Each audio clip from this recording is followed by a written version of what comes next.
कुरानको तिलावत गर्नुको फाइदा। अब्दुल्लाह इब्न मस्ऊद रज़ियल्लाहु ताला अन्हुले भन्नुहुन्छ, रसूल सल्लल्लाहु अलैहि वसल्लमले भन्नुभयो, मन क़रअ हरफन मिन किताबिल्लाहि फलहु बिही हसना वल हसनतु बिअशरि अम्सालिहा।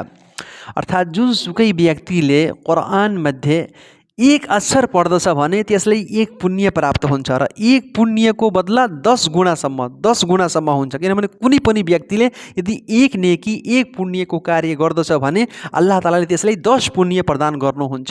र रसूल सल्लल्लाहु अलैहि वसल्लमले भन्नुभयो कि ला अकुलु अलिफ लाम मिम हरफ, म यो कहिले पनि भन्दैन कि यो अलिफ लाम मिम चाहिँ यो एक अक्षर हो, बरु अलिफ छुट्टै एउटा अक्षर हो र लाम छुट्टै एउटा अक्षर हो र मिम चाहिँ छुट्टै एउटा अक्षर हो। यो तिर्मिजीको सही हदिस हो।